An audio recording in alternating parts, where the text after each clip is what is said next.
ராமானுஜ பக்தர்களே, பகவத் ராமானுஜருடைய தெய்வீகமான அந்த திருமேனி எழிலை இங்கே திருப்பரியட்டப்பாறை என்னும் இடத்தில் நாம் இப்பொழுது சேவித்துக் கொண்டிருக்கிறோம்.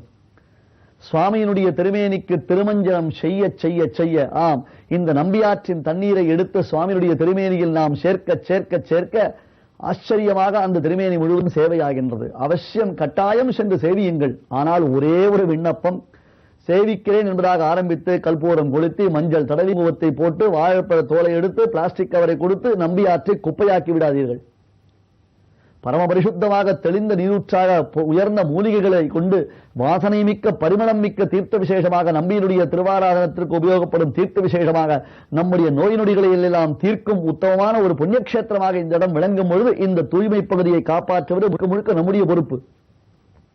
இதை அடியேன் ஒரு பிரார்த்தனையாகவே உங்களிடத்தில் செலுத்துகிறேன். இந்த பிரார்த்தனையை நீங்கள் நிச்சயம் புரிந்து கொள்வீர்கள். ஏனென்றால் ராமானுஜரை சேவிப்பதில் தவறில்லை. இந்த இடத்தில் பாலையும் தேனையும் சந்தனத்தையும் கொட்ட ஆரம்பித்து விட்டோமே, ஆனால் அதன் பிறகு ராமானுஜருடைய திருவுருவம் முழுவதாக சேவையாகாமல் போய்விடும். உள்ளே சென்று ஆச்சரியகரமாக ராமானுஜருடைய அமர்ந்த திருக்கோலத்தை சேவியுங்கள். அற்புதமான நெடுதுயர்ந்த திவ்யமங்கல விக்கிரகத்தை சேவியுங்கள். இங்கே ராமானுஜர் திருவாராதனம் செய்த அவருடையதான திருவாராதன மூர்த்தியான நிருசிம்ம பெருமானையும் நாம் சேவிக்கலாம். அழகிய அழகியான் தானே அறிவுருவம் தானே என்று நாரசிம்ம உபஸ்ரீமான் என்பதான இந்த நிருசிம்மமூர்த்தி வெகு அற்புதமாக அழகிய திருக்கோலத்தில் இங்கே சேவை சாதிக்கிறார். ராமானுஜர் ஆராதனம் செய்த பெருமானிவர்.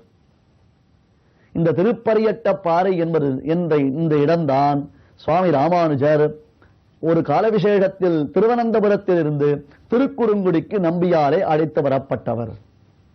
ராமானுஜர் தவம் செய்திருக்கக்கூடிய இந்த திருப்பரியட்டப்பாறையை விட உலகத்தில் வேறு எந்த இடம் முக்கியமானது? நமக்கு யோசித்து பாருங்களேன். இந்த இடத்தில் அமர்ந்து கொண்டு நாம் நம்முடைய ஜபம் தபங்களை செய்தோமேனால் அது சித்தி பெறாமலையா போய்விடும். நம்பியாற்றின் தீர்த்தத்தில் ஆச்சரணம் செய்துவிட்டு உட்கார்ந்து இங்கே ஒரு நமக்கு ஆச்சாரியர்கள் உபதேசம் செய்திருக்கக்கூடிய மந்திரங்களை, அது திருவஷ்டாட்சரமோ துயமோ சரவஸ்லோகமோ, நம் ஆச்சாரியர் நமக்கு உபதேசித்ததான மந்திரங்களை எல்லாம் அமர்ந்து இந்த இடத்தில் ஜபம் செய்தால் நமக்கு சித்தி கிடைக்காமலையா போய்விடும். யோசித்து பாருங்கள், எப்பேற்பட்ட இடம் இது. அழகான சோலைகள் எல்லாம் சூழ்ந்திருக்கிறது. அழகான காட்டுப்பகுதி. தற்காலத்தில் தான் இவ்வளவு சுலபமான வசதிகள் இருக்கிறது. 1000 ஆண்டுகளுக்கு முன்னால் ராமானுஜர் வந்த பொழுது இந்த இடம் எப்படி இருந்திருக்கும்? இப்படியாக கருங்கல் கட்டிடங்கள், காங்கிரீட் கட்டிடங்கள் கட்டியிருக்குமா? வெறும் சோலைகள் தான். திவ்ய பரிமளங்கள் மிக்க புஷ்பங்கள் பூத்து கொழுங்கக்கூடிய சோலைகள் தான். சுவாமி ராமானுஜர் இரவில் படுத்துறங்கிய இடம் ஒன்று, பகலில் கண்விழித்து பார்த்தால் ஒன்றையும் காணவில்லை. என்ன இது? எந்த இடம்? நாம் எங்கே வந்திருக்கிறோம்? ஒன்றும் புரியவில்லையே. யோசித்தவர் அவருடைய பிரிய சிஷ்யரான வடுக நம்பிகளை அழைத்தார். வடுகா, எங்கே சென்றாய்? வடுகா, ஆந்திர பூர்ணரான வடுக நம்பி கர்நாடக தேசத்தில் ஷாலகிராமம் என்னும் திவ்யக்ஷேத்திரத்தில் இவர் அவதாரம் செய்ததாக சொல்லுகிறார்கள். ராமானுஜ பக்தி என்றால் வடுக நம்பிதான் ராமானுஜ பக்தி. ஒருபுறம் கூறத்தாழ்வான், ஒருபுறம் எம்பார், ஒருபுறம் அருளாள பெருமாள் எம்பெருமானார் இப்படி இருக்கிறார்கள். இருந்தால் கூட வடு நம்பி அது அலாதியானது. நம் குரு பரம்பரைகள் வடுக நம்பியுடையான பெருமைகளை பேசும் பொழுது ஆச்சரியப்படுகிறார் நம் பெரியோர்கள். அதிலும் குறிப்பாக ராமானுஜ வைபவத்தை வடுக நம்பிகள் தான் யதிராஜ வைபவமாக முதலில் சம்ஸ்கிருத ஸ்லோக ரூபமாக ஆக்கி வைத்ததாக தெரிகிறது. வடுக நம்பியுடைய ஆச்சாரிய பக்திக்கு எடுத்துக்காட்டு பல நிகழ்ச்சிகள் உண்டு. அதில் ஒரு சிறு நிகழ்ச்சியை பார்க்கலாம். ஒரு சமயம் யாரோ ஒரு ஸ்ரீ வைஷ்ணவர் அவர் அங்கே அமர்ந்து கொண்டிருக்கிறார். இந்த பக்கம் வடுக நம்பி அமர்ந்து கொண்டிருக்கிறார். அப்பொழுது அந்த ஸ்ரீ வைஷ்ணவர் அமர்ந்திருக்கும் பொழுது எம்பெருமான் ஸ்ரீமன் நாராயணனுடையதான உத்தமமான திருநாமமான அஷ்டாட்சர மந்திரம் பிரணவத்துடன் கூடியதான நமோ நாராயணாய என்று அப்படி உள்ளம் உருகி ஆயாசத்தினாலே பலரும் நாராயணா நாராயணா என்று என்பதாக சொல்வது உண்டு இல்லையா? அதுபோன்று தான் இவர் அப்படியே தன்னை மூடிக்கொண்டு நமோ நாராயணாய என்று சொன்னவுடன் வடுக நம்பி அடுத்த நொடி அவரை பார்த்து நாவகாரியம் என்றாராம். இது பெரியாழ்வாருடைய பாசுரம். அதாவது இந்த நாக்கு எதற்காக ஏற்பட்டது? ஜிஹ்வே கீர்த்தய கேசவம். இந்த நாக்கினுடையதான ஒரு நோக்கம் என்ன தெரியுமா? பகவத் நாமாக்களை சொல்ல வேண்டியது, எம்பெருமானுடைய திருநாமங்களை சொல்ல வேண்டும். அதுதானே இவர் எம்பெருமானுடைய திருநாமத்தை தான் சொன்னார். ஆனால் வடுக நம்பி இது நாவுக்கு அகாரியம், இந்த நாவால் சொல்லக்கூடாததை சொல்லுகிறார். ஏன்? ராமானுஜா என்று சொல்ல வேண்டி இருக்க என்னமோ நமோ நாராயணாய என்று நீட்டுக்கு சொல்லிக் கொண்டிருக்கிறாரே இவர், நாவுக்கு அகாரியம், நாவகாரியம் என்று சொன்னாராம். இது ஆச்சாரிய பக்தி. அதற்காக அவர் சொன்னது தவறாக நினைத்துவிடக் கூடாது. வடுக நம்பிகளுக்கு இருக்கக்கூடிய ஆச்சாரிய பக்தி அலாதியானது என்பதை எடுத்துக்காட்டும் ஒரு நிகழ்ச்சி. ஏற்கனவே ஒருமுறை சொல்லி இருக்கிறேன். ராமானுஜருக்காக உள்ளே அவருடைய ஆசிரமத்திற்குள்ளே வடுக நம்பிகள் தலிகை செய்து கொண்டிருக்கிறார். வெளியில் ஸ்ரீரங்கநாதர் புறப்பாடு கண்டருகிறார்.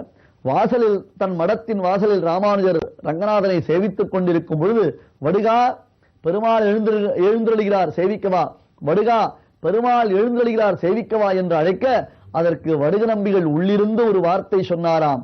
சுவாமி, உம்முடைய பெருமாளை நான் சேவிக்க வந்தேன் என்றால் என் பெருமாள் இன்று பட்டினி கிடக்க வேண்டும். உன் பெருமாளை நீரே சேவித்துக் கொள்ளும், நான் என் பெருமாள் கைங்கரியத்தை செய்கிறேன். என்ன பொருள் தெரியுமா? ராமானுஜருக்கு ரங்கநாதன் பெருமாள், அதனால் ராமானுஜர் ரங்கநாதரை சேவிக்கிறார். வடுக நம்பிகளுக்கு ராமானுஜர் தான் பெருமாள். வடுக நம்பிகள் தேவமற்றறியேன் என்று மதுரகவி ஆழ்வாரை போல் இருப்பவர். வடுக நம்பிகளுக்கு ராமானுஜர் தான் பெருமாள். அத்தகு பெருமாளான ராமானுஜருக்கு கைங்கரியம் செய்து கொண்டிருக்கிறேன், அதாவது அவருக்கு தலிகை செய்து கொண்டிருக்கிறேன். இப்பொழுது நான் வந்தால் அந்த தலிகை கெட்டுவிடும், என் பெருமாளான ராமானுஜர் கஷ்டப்படுவார், ஆகையால் உங்கள் பெருமாள் எனக்கு தேவையில்லை என்று சொன்னாராம். அதுதான் ஆச்சாரிய பக்தி. அத்தகைய வடுக நம்பிகள் இப்பொழுது ராமானுஜருடன் உடன் சஞ்சாரம் செய்திருக்கிறார். திருவனந்தபுரத்தில் படுத்துறங்கும் பொழுது அருகில் வடுக நம்பிகள். மறுநாள் காலையில் எழுந்திருந்தால் ராமானுஜர் எழுந்திருந்த இடம் ஏதோ வித்தியாசமாய் இருக்கிறது. வடுகன் எங்கே போனார், வடுகன் எங்கே போனார் என்பதாக தேடி, வடுகா வடுகா எங்கே சென்றாய், எங்கே சென்றாய் என்று வடுகரை அழைத்தார். அழைத்த பொழுது பரபரப்புடன் வடுக நம்பி தீர்த்தாமாடி விட்டு ஓடி வந்தார். ஆச்சாரியன் அழைத்த பொழுது ஓடி வந்து கைங்கரியம் செய்ய வேண்டும். இதுதான் சிஷ்ய லட்சணம். ஆச்சாரியன் எப்பொழுது தன்னை அழைப்பார், எந்த சமயத்தில் அவருக்கு தன்னால் முடிந்த எந்த கைங்கரியத்தை செய்ய முடியும் என்பதாக உணர்ந்து கொண்டு ஓடிச் சென்று அவருக்கு அந்த கைங்கரியத்தை செய்யும் ஒரு பாக்கியத்தை நாம் பெற்றிருக்க வேண்டும். அதைத்தான் பெரியோர்கள் அந்தேவாசி என்று சொல்லுவார்கள். அதாவது ஆச்சாரியனிடத்திலேயே அந்தேவாசியாக இருந்து, இட்ட வழக்காக இருந்து, அவருடைய திருவுள்ள முகக்கும்படியான கைங்கரியங்களை செய்பவர்கள். வடுகா வடுகா என்று ராமானுஜர் அழைத்தவுடன் ஓடி வந்தார். சரி, பெருமானுடைய திருவுள்ளம் நாம் எங்கிருந்தோ இங்கே வந்து விட்டோம், ஆயிற்று. மேற்கொண்டு அனுஷ்டானங்களை செய்ய வேண்டாமா? வந்திருக்கக்கூடிய க்ஷேத்திர விசேஷம் திருக்குறுங்குடி என்னும் திவ்ய கஷேத்திரம். அது உணர்ந்தாகிவிட்டது, அது புரிந்து விட்டது. சுவாமி நீராட்டம் கண்டருளினார். அப்படி நீராட்டம் கண்டருளி ஊர்துபுன்றங்களான அந்த திருமண்காப்புகளை எல்லாம் தான் தரித்துக் கொள்கிறார். அப்படி திருமண்காப்புகளை தரித்துக் கொள்ளும் சமயத்தில் வடுக நம்பிகள் ராமானுஜரிடத்தில் வந்து, அடியேன் சுவாமி, அடியேனுக்கும் தேவரீரே திருமண்காப்பு இட்டுவிட வேண்டும் என்று பிரார்த்திக்கிறார். இதில் ஏதோ மறைந்திருப்பதை போல தோன்றுகிறது அல்லவா? இது ஏதோ விசேஷம் போன்றுதான் தோன்றுகிறது. இதோ இங்கே பாருங்கள், திருப்பரியட்டப்பாறை என்பதாக சுவாமி ராமானுஜர் தனிக்கோவிலில் எழுந்தருளிருக்கக்கூடிய இடம். இந்த இடம் திருக்குறுங்குடி நம்பிராயருடைய திருக்கோவிலில் இருந்து சுமார் 1.5 கிலோமீட்டர் தொலைவில் தான் இருக்கிறது. நம்பிராயர் சன்னதியிலிருந்து ஆட்டோவில் சென்று வருவதற்கு எல்லா வசதிகளும் இருக்கு. சமமே பட வேண்டாம். நடக்க முடியாது, நிற்க முடியாது என்று சொல்லுபவர்கள் கூட சுலபமாக செல்லலாம். அங்கே வந்தோமேனால் இதோ இந்த திருப்பரியட்டப்பாறையை சுற்றி ஒரு தீவு போல் நடுவில் திருப்பரியட்டப்பாறை அமைந்திருக்கிறது. அதை சுற்றி நம்பியாறு பிரவகிக்கின்றது. நாம் நம்பியாற்றின் எதிர்கரையிலிருந்து திருப்பரியட்டப்பாறைக்கு செல்வதற்காக ஒரு சிறிய பாலம் அமைக்கப்பட்டிருக்கிறது. இந்த பாலத்தை கடந்து உள்ளே சென்றோமையினால் ஒரு சிறியதான ஒரு பள்ளம், அதற்கு படிக்கட்டுகள் அமைந்திருக்கின்றன. தற்பொழுது அவைகள் மறுபடியும் சீர் செய்யப்பட்டு வருகின்றன. நாம் செல்லும் சமயத்தில் ஆங்காங்கு அவற்றை செப்பனிட்டுக் கொண்டிருக்கிறார்கள். அதற்கு உள்ளே இறங்கி அங்கே ஒரு அழகிய துளசி செடி, அந்த துளசி செடியின் எதிரே சேவித்தோமேயானால் வடுக நம்பிகளுக்கு சுவாமி ராமானுஜர் தன் கையாலேயே திருமண்காப்பு அணிவிப்பதை நாம் சேவிக்கலாம். சுவாமி ராமானுஜர் அருகில் பயபக்தியுடன் சிஷ்ய குண பூர்த்தியுடன் சிஷ்ய லட்சணங்கள் பரிபூர்ணமாக நினைந்தவராக அந்த வடுக நம்பிகள் எழுந்தொழிருக்கிறார். அதைத் தொடர்ந்து நாம் உள்ளே செல்ல வேண்டும். அழகான பெரிய விசாலமான சன்னதி, பகவத் ராமானுஜருக்கு அற்புதமானது ஒரு மாபெரும் சன்னிதானம் அமைந்திருக்கிறது. நெடுதுயர்ந்த திருமேனியில் அமர்ந்த திருக்கோலத்தில் சுவாமி ராமானுஜர் நமக்கு சேவையாகின்றார். அதற்கு அருகே பகவத் ராமானுஜர் ஆராதித்த பெருமானாக ஸ்ரீ லட்சுமி நரசிம்மனும் எழுந்தொழிருக்கிறார்கள். மேலும் சாலக்கிராமமூர்த்திகளும் எழுந்தொழிருக்கிறார்கள். அதை சேவித்து வெளியில் வந்து பிரதட்சணமாக வந்து இந்த நம்பியாற்றின் மறுபுறம் அந்த ராமானுஜர் சன்னதியில் திருப்பரியட்ட பாறையில் மறுபுறம் இறங்கினோமேயானால் இதோ அதே அந்த பாறையில் செதுக்கப்பட்டிருக்கக்கூடிய சுவாமி ராமானுஜருடைய திவ்யமங்கலக திருமேனியை நம்பியாற்றின் தண்ணீரால் அபிஷேகம் செய்ய செய்ய செய்ய நாம் சேவிக்கலாம். அப்படி இல்லை என்றால் அவ்வளவு சுலபத்தில் சேவையாகாது. அந்த தண்ணீர் மேலே சொரிய சொரிய சொரிய அபிஷேகம் செய்ய செய்ய பெருமானுடைய திவ்யமான அந்த திருமேனி, ராமானுடைய திவ்யமான திருமேனி சேவையாகின்றது. அற்புதமாக இதை சேவிக்கிறோம்.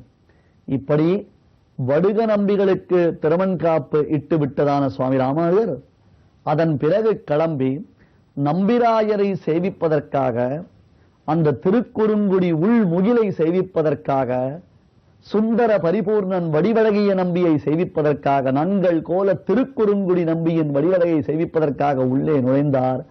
அங்கே ராமானுஜருக்கு ஒரு மாபெரும் ஆச்சரியம் காத்திருந்தது. நம்பி ஸ்ரீ வைஷ்ணவ நம்பியான திவ்யமான அந்த சரித்திரம் கைசிகை ஏகாதசி, கைசிகி துவாதசி என்னும் புண்ணியமான இந்த திருநன்னாள்களில் நம்மால் தொடர்ந்து அனுபவிக்கப்படுவது நாம் செய்திருக்கக்கூடிய பாக்கியம்தானே. ஆஸ்திக அன்பர்களே,